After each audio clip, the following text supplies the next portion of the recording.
Louange à Allah, nous le louons, nous implorons son aide et son pardon, et nous cherchons refuge auprès de lui contre le mal de nos âmes et contre nos mauvaises actions.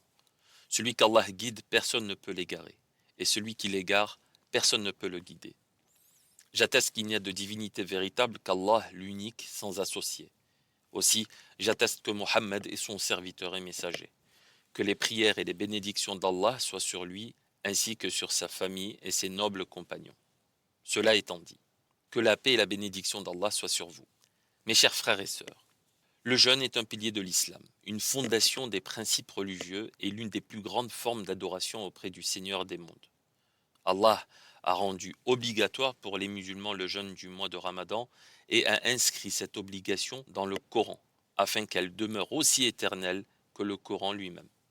En effet, Allah dit, dans la traduction rapprochée du sens du verset, le mois de Ramadan, au cours duquel le Coran a été révélé comme bonne direction et pour leur permettre de distinguer la vérité de l'erreur. Quiconque parmi vous aura pris connaissance de ce mois devra commencer le jeûne. Celui d'entre vous qui, malade ou en voyage, aura été empêché de le faire, devra jeûner plus tard un nombre de jours équivalent. Allah tient ainsi à vous faciliter l'accomplissement de vos devoirs religieux et non à vous le rendre difficile. Achevez donc la période du jeûne et louez Allah pour vous avoir guidé afin de lui prouver votre reconnaissance. Allah nous a appris que la récompense des bonnes œuvres est estimée d'1 à 700. Mais il a caché la valeur de l'endurance et s'en est réservé la connaissance, puisqu'il dit « les endurants auront leur pleine récompense sans compter ».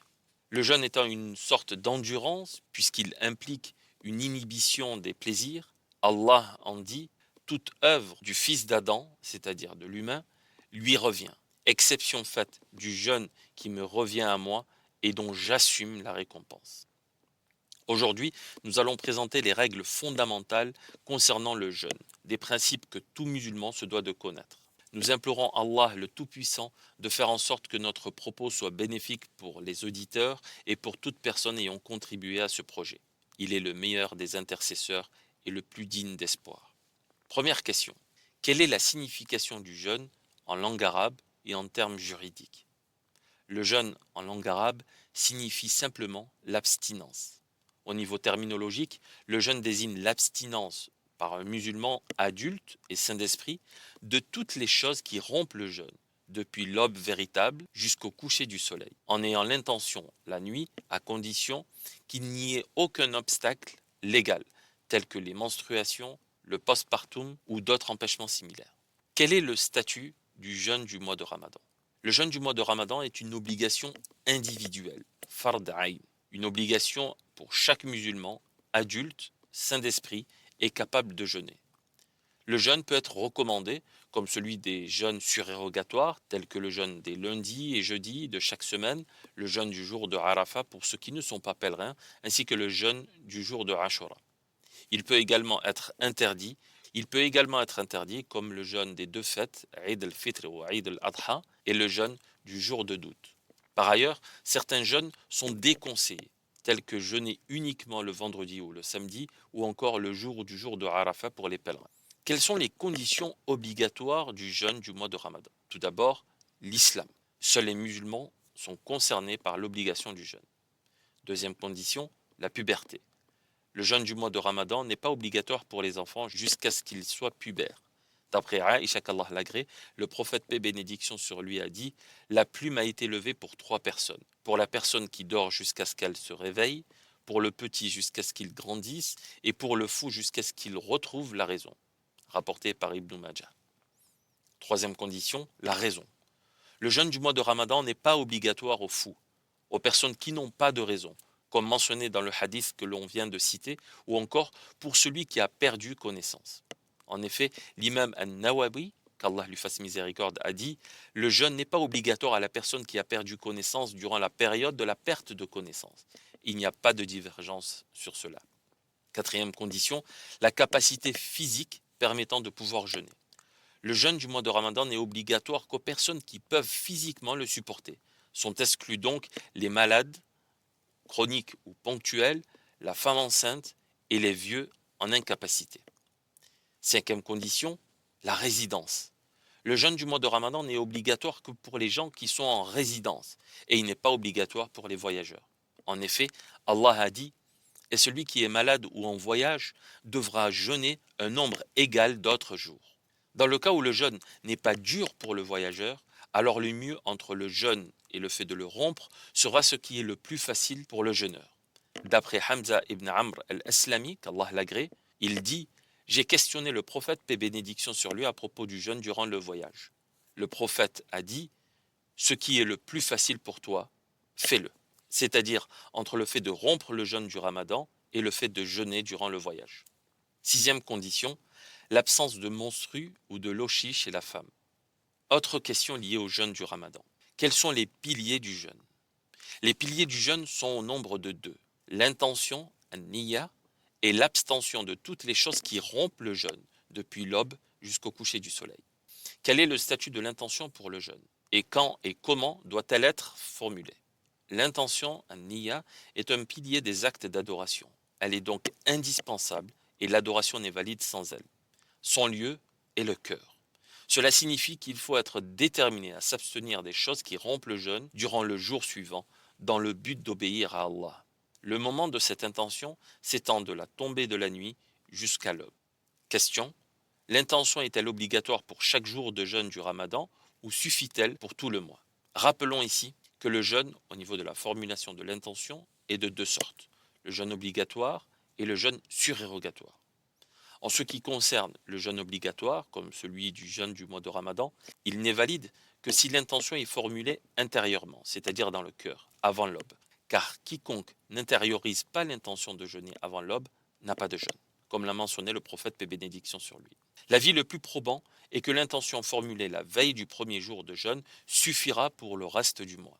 De plus, le fait de se lever ou d'en avoir l'intention chaque nuit afin de prendre son petit repas avant l'aube, as-suhour, est en soi une confirmation de l'intention de jeûner. Mais si toutefois une personne était amenée à rompre son jeûne pour maladie ou voyage, il lui sera demandé de renouveler son intention la veille de la reprise de son jeûne. Cela vaut aussi pour la femme qui a dû interrompre son jeûne en raison de son indisposition. Pour ce qui est du jeûne surérogatoire, celui-ci peut être valable même si l'intention de jeûner ne survient que durant la journée, à condition de ne pas avoir commis un acte qui rompt cet état d'abstinence avant d'en avoir eu l'intention. En atteste le fait que le messager est arrivé un jour chez son épouse Aïcha au milieu de la journée et lui dit: avez-vous de quoi manger? Elle répondit non. Il rétorqua: alors je continue de jeûner. Autre question: dans quel cas est-il permis de rompre le jeûne pendant le mois de Ramadan? Il est permis aux musulmans de rompre son jeûne dans plusieurs situations, la première étant la maladie et la vieillesse. En effet, il est permis au jeûneur de rompre son jeûne s'il souffre d'une maladie incurable ou éprouve énormément de gêne à observer le jeûne.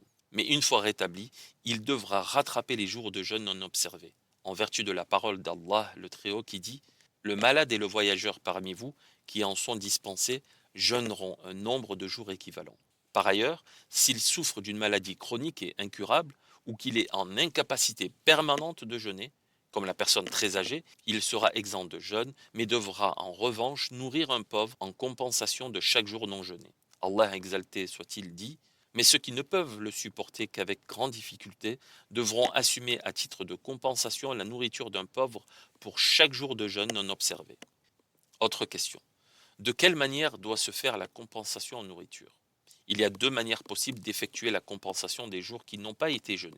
Premièrement, on peut préparer un repas et y inviter un nombre de pauvres qui correspond au nombre de jours non jeûnés. D'après Ayyub, une année, Anas ibn Malik, qu'Allah l'agrée, n'a pas pu jeûner à cause de sa faiblesse. Il a donc préparé un plat de tharid et a invité 30 personnes qu'il a rassasiées. Le tharid, c'est un plat arabe avec de la viande et de la sauce. Deuxième manière pour effectuer la compensation, on peut donner directement aux pauvres de la nourriture consommée dans l'endroit où l'on vit, sans la cuire. Quelle est la quantité de nourriture qui doit être donnée aux pauvres dans ce cas? Bien, il n'y a pas de hadith du prophète, paix et bénédiction sur lui, qui mentionne la quantité de nourriture qui doit être donnée aux pauvres pour la compensation des jours de Ramadan non jeûnés. Afin de prendre la facilité et la sécurité, on peut donner la moitié d'un sa' de nourriture, car c'est la plus grande quantité mentionnée dans les textes des compagnons du prophète, paix et bénédiction sur lui. D'après Mujahid, Abdallah ibn Abbas, qu'Allah l'agrée lui et son père, a dit: Le vieil homme qui n'est pas capable et a donc rompu le jeûne doit nourrir pour chaque jour un pauvre en lui donnant la moitié d'un sa de blé. Le sa est une unité de mesure qui correspond à 4 poignées. Donc la moitié d'un sa correspond à 2 poignées. Les savants contemporains ont dit que la moitié d'un sa correspond à 1,5 kg. Cheikh Abdelaziz ibn Baz, qu'Allah lui fasse miséricorde, a dit: la quantité qui doit être donnée dans la compensation est environ 1,5 kg de la nourriture qui est dans ta maison, que ce soit du riz, du blé ou encore d'autres denrées que les gens consomment dans le pays. À qui donner cette compensation? Il est permis de donner la compensation à tout musulman pauvre à condition qu'il ne fasse pas partie des personnes dont nous avons la charge en islam. C'est-à-dire qu'il ne faut pas donner la compensation à ses ascendants, les parents, les grands-parents, à ses descendants, les enfants et les petits-enfants, ou encore à son épouse. Est-il permis de donner la compensation de plusieurs jours non jeûnés à un seul pauvre? Il est dit qu'il n'y a aucune divergence concernant le fait qu'il est permis de verser la compensation en nourriture à un seul pauvre en une seule fois. À partir de quel moment il convient de s'acquitter de la compensation? Les savants sont unanimes sur le fait qu'il n'est pas permis de donner la compensation aux pauvres avant le début du mois de Ramadan. Ils sont également unanimes sur le fait qu'il est valable de la donner pour chaque jour après que l'aube de ce jour soit passée. Cheikh Al-Uthaymin, qu'Allah lui fasse miséricorde, a dit à ce sujet: il est possible de donner la compensation en nourriture au jour le jour, ou bien de retarder cela à la fin du mois. Mais on ne donne pas la compensation en nourriture au début du mois pour les jours à venir, car à ce moment-là, ces jours ne sont pas encore obligatoires.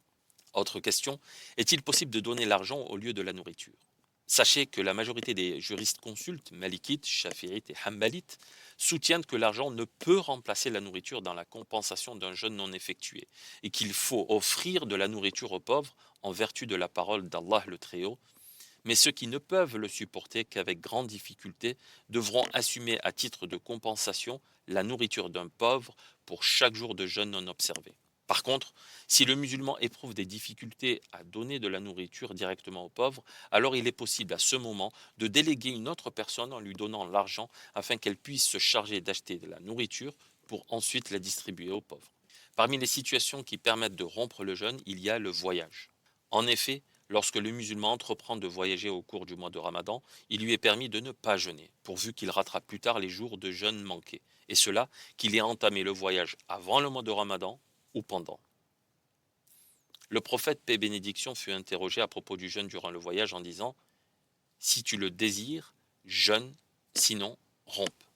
De plus, le prophète, paix et bénédiction sur lui, est lui-même sorti en voyage pour se rendre à la Mecque alors qu'il jeûnait pendant le mois de Ramadan. Et lorsqu'il a atteint un lieu proche de la Mecque, il a rompu son jeûne et les gens qui l'accompagnaient ont fait de même. Reste à savoir quel type de voyage permet au jeûneur de rompre son jeûne. Eh bien, il est permis aux musulmans de rompre le jeûne lorsqu'il fait un long voyage, durant lequel il est permis de raccourcir les prières, à savoir lorsque la distance du voyage dépasse 48 miles, c'est-à-dire environ 80 km. Attention, ce ne sont pas tous les voyages qui dépassent 80 km qui nous donnent le droit de rompre le jeûne. En effet, il y a une autre condition: il faut que ce voyage soit un voyage licite, car si le voyage est un voyage ayant pour but de commettre des péchés, ou bien un voyage de stratagème dont le but est d'éviter de jeûner, alors il n'est pas permis de rompre dans ce cas. Si le voyageur décide de jeûner, son jeûne sera alors valide. Et si le voyageur, malgré cette autorisation, décide de voyager, son jeûne sera alors valable et suffisant. En effet, Anas qu'Allah l'agrée a dit: nous voyagions en compagnie du prophète, paix et bénédiction sur lui. Les jeûneurs ne reprochaient rien à ceux qui ne jeûnaient pas, et ceux qui ne jeûnaient pas ne reprochaient rien aux jeûneurs. Troisième situation où il est permis de rompre le jeûne: l'apparition du sang des menstrues et des lochis. En effet, la femme en période de menstruation ou de lochis doit rompre obligatoirement son jeûne, et il lui est interdit de jeûner. Même si elle jeûnait, son jeûne ne sera pas valide. Car d'après le hadith d'Abu Sa'id al-Khudri, qu'Allah l'agrée, le prophète, paix et bénédiction, a dit: la femme en période de menstruation ne doit-elle pas s'interdire de prier et de jeûner? C'est là un allègement dans la pratique de la religion. Par ailleurs, elles ont le devoir de rattraper les jours manqués. D'après la parole de Aïcha, qu'Allah l'agrée, du vivant du prophète, il nous arrivait de nous trouver en période de menstruation. On nous ordonnait alors de rattraper le jeûne, mais pas la prière. Enfin, quatrième situation où il est permis de rompre le jeûne: la grossesse et l'allaitement. En effet, lorsque la femme est enceinte ou qu'elle allaite, et qu'elle craint pour sa propre personne ou pour son enfant à cause du jeûne, alors il lui est permis de rompre le jeûne en vertu de ce qu'a été rapporté d'Anas, qu'Allah l'agrée. Le prophète, paix et bénédiction sur lui, a dit: certes, Allah a dispensé le voyageur de la moitié de la prière et du jeûne, de même qu'il a dispensé la femme enceinte et celle qui allaite du jeûne. Cependant, la femme enceinte et celle qui allaite doivent tous les deux rattraper les jours qu'elles ont manqués, si elles craignent pour eux-mêmes. Mais si en plus elles craignent pour leurs petits, elles devront nourrir un pauvre en compensation de chaque jour non jeûné, en plus de rattraper les jours manqués. Car Ibn Abbas, qu'Allah l'agrée, a dit: la femme enceinte et celle qui allaite, lorsqu'elles craignent pour leur enfant, elles rompent leur jeûne et nourrissent un pauvre. Ô Allah, prie sur Mohammed et la famille de Mohammed comme tu as prié sur Ibrahim et la famille d'Ibrahim, tu es le seul digne de louange, le glorieux. Ô Allah, aide-nous en ce mois à observer le jeûne et à accomplir les actes de piété et à veiller la nuit du destin avec foi et dévotion. Permets-nous durant ce mois d'éviter les erreurs et les péchés. Nous concluons cette émission en vous donnant rendez-vous demain à la même heure, Inch'Allah. Soyez au rendez-vous. Et que la paix et la bénédiction d'Allah soient sur son prophète Mohammed ainsi que sur sa famille et l'ensemble de ses compagnons. Et que la paix et la miséricorde d'Allah soient sur vous.